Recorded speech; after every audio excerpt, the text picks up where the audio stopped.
네, 시장을 이겨라 합니다. 오늘 주제 보겠습니다. 하락 후에 반등이 나오는데 하락은 깊고 반등은 또 강하지 않은 그런 모양새여서요. 결국 이제 종목 장세 흐름으로 펼쳐지고 있는데 남은 연말장에서 종목별로 대응할 수 있는 아이디어 찾아보겠습니다. 조현주 NH투자증권 연구위원 오셨습니다. 어서 오십시오. 안녕하세요. 네, 일단 말씀드린 것처럼 지수가 미국도 사실은 꽤 조정을 받고요. 우리도 위로 뻗기 어려운 상황들은 경기 침체에 대한 우려들, 장단기 금리 역전, 특별히 미국, 글로벌 증시, 우리도 마찬가지입니다만 이런 소위 아래 공포라고요. 리세션에 대한 불안감들이 있는데 시장이 어떻게 반영할까요?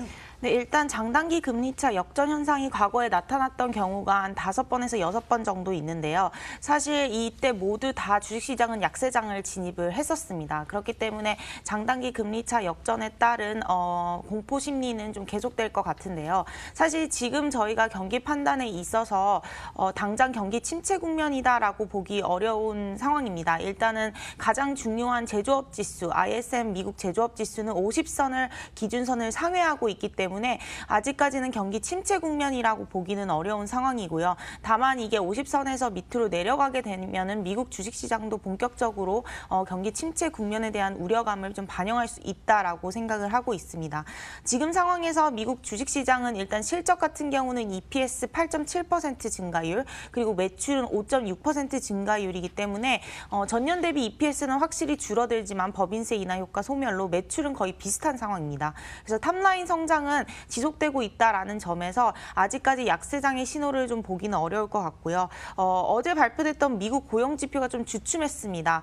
광업이랑 이제 건설업 쪽이 좀 부진을 했기 때문인데요. 제조업은 오히려 증가를 했습니다. 그래서 광공업이나 건설업이 부진했던 가장 큰 이유는 잘 아시다시피 유가가 하락을 했고 주택 경기가 좀 양호하지 않다 보니까 광업이랑 건설업 쪽 중심으로 좀 고용이 부진했었던 것 같고요.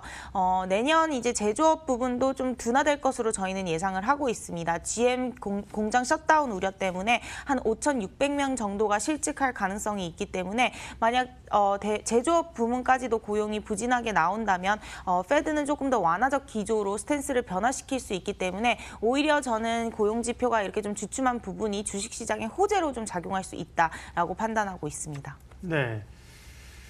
그리고 이제 브렉시트가 다시 이제 시장에 좀 불안감을 띄우고 있습니다. 의회에서 이제 브렉시트 EU와 합의안을 놓고 표결할 예정이었는데 아무래도 이제 불리하죠. 지금 메이 총리가 그러니까 연기를 지금 한 상황이고요. 파운드화가 약하게 되면서 달러도 사실 강세 요인이 별로 없는데 그것 때문에 달러가 강세로 가는 간밤 흐름이 있었어요. 브렉시트 관련된 금융시장 영향을 어떻게 보세요? 네, 일단 브렉시트 합의안 비준에 대한 표결 연기로 인해서 불확실성이 아직까지 해소되지 않고 남아있는 상황입니다. 이에 따라서 파운드화 급락 그리고 영국 금리 급락을 했는데요. 일단은 가장 중요한 거는 이제 앞으로의 재협상이라고 볼 수 있을 것 같습니다. 메이 총리가 어떻게 EU와 재협상을 할지가 관건인데 저희가 가지고 있는 일단 시나리오는 안정장치 출구 조항에 대한 협상을 어느 정도 완만하게 진행할 것이다라는 시나리오를 바탕으로 가지고 있고요. 안전장치 출구 조항이란 함은 일단은 아일랜드랑 영국령 북아일랜드에 대한 그 경계선에 대한 합의가 아직 이루어지지 않다 보니까 영국에서는 EU의 관세 협정에 계속해서 전환 기간 동안 유지하는 것으로 안전장치를 도입을 했습니다. 이제 이것을 엑시트해야 되는 전략이 필요한데 이 엑시트하는 과정에서의 협상이 지금 원활하지 않다라고 보시면 될 것 같고요. 만약에 이 재협상이 연내 이루어지지 않을 경우는 조기 총선까지도 얘기가 나오고 있고 또 3월 29일까지도 재협상이 안 될 경우는 노딜 브렉시트 얘기까지가 나오고 있어서 아직까지는 불확실성이 지속되는 상황이다라고 보시면 될 것 같습니다. 일단은 비준이 연기되면서 불확실성을 좀 해소하면서 한시름 놓을 것이다라고 생각을 했는데 이걸 계속 가져가야 되는 입장이기 때문에 달러 강세 기조 그리고 달러 강소 기조에 따른 신흥국 통화 약세로 인한 외국인 자금 이탈 흐름은 좀 한국 주식시장에는 부정적일 수밖에 없다라고 좀 판단하고 있습니다. 네, 대환경에 이어서 국내 시장으로 시각을 좀 돌리겠습니다.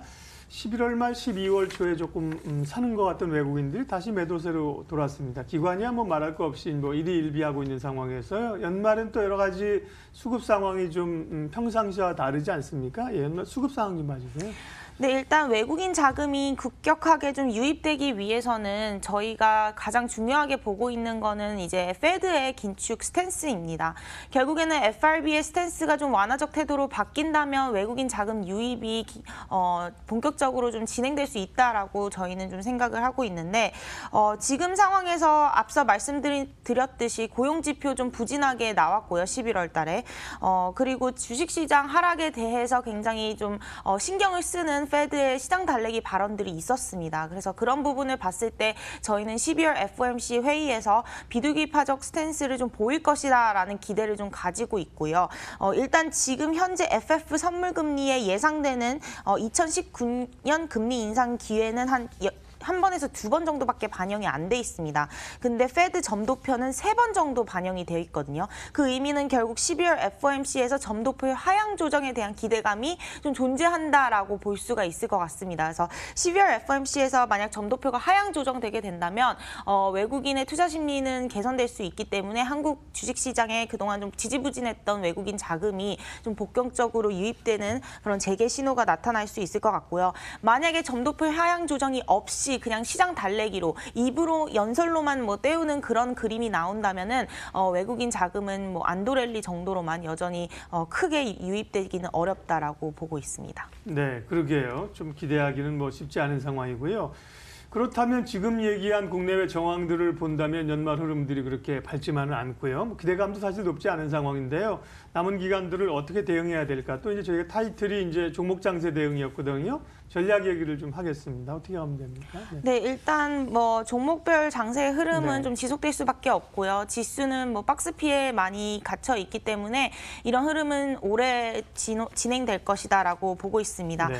지금 시장에서 보고 있는 거는 배당주 그리고 방어주에 대한 얘기인데 일단 배당주랑 방어주를 가지고 큰 수익을 보기는 어려운 상황입니다. 배당주 네. 같은 경우는 9월부터 11월 보통 자금이 유입 흐름이 나타나기 때문에 지금 좀 시기가 늦었다라고 볼 수 있을 것 같고요. 방어주 같은 경우에도 종목별로 모멘텀이 존재하는 방어주 중심으로 가시는 게 좋을 것 같습니다. 그렇게 본다면은 2019년에 해외 투자 환입이 가능한 한국가스공사 그리고 5G 캐펙스 본격화되는 SK텔레콤 그리고 수완스 컴퍼니 인수했던 CJ제일제당 이런 식으로 음식료라든가 통신, 유틸리티 안에서도 종목별로 접근을 하시는 게 좋을 것 같고요. 네. 일단 시장에서 가장 연말 연초 기대하는 업종은 제약바이오입니다.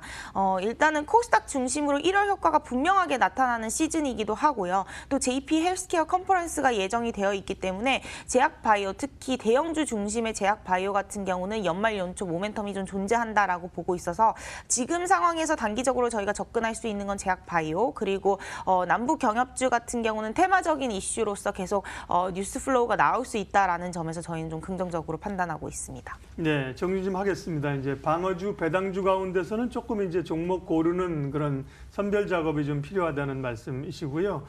그 밖에 이제 제약바이오 또 경협주 이렇게 얘기를 하셨습니다. 그러면 이제 최근에 어쨌든 낙폭이 큰 종목들 경기 방어주 쪽에서도 이제 물론 낙폭과의 성격인지 모르겠지만 조선주라든지 화학주라든지 이렇게 올라오는데 경기주들은 어쨌든 당분간은 조금 이렇게 떨어뜨리고 보는 게 좋습니까? 약간 중장기적인 관점으로 좀 긴 호흡으로 접근을 하시는 게 좋을 네. 것 같습니다. 그래서 화학이라든가 철강, 조선, 반도체 이런 대형 낙폭카드 대형주 같은 경우는 2분기까지는 실적 둔화가 예상이 되고 있어서 내년 하반기 정도로 반등 예상을 하시면 좋을 것 같습니다. 네, 시장을 이겨라. 오늘은 종목 장세 대응 전략 NH투자증권 조연주 연구위원 함께 했습니다. 고맙습니다. 예, 지수가 조금 뜨미지근합니다. 지금 약세로 약세로 두 시장 모두 소폭 약세로 전환이 됐고요. 결국은 이제 조금 전에 조연주 위원과도 말씀을 했습니다만 수급 상황이 지금 풀리지 않고 있기 때문에 그렇습니다. 외국인 기관 오늘 다 매도로 나오면서요. 적극적인 투자 주체가 없기 때문에 지수 상승을 좀 제한하고 있습니다. 출발 마켓 온 오늘 순서는 여기까지 하겠습니다. 오늘도 현명한 결정, 좋은 투자하십시오. 고맙습니다.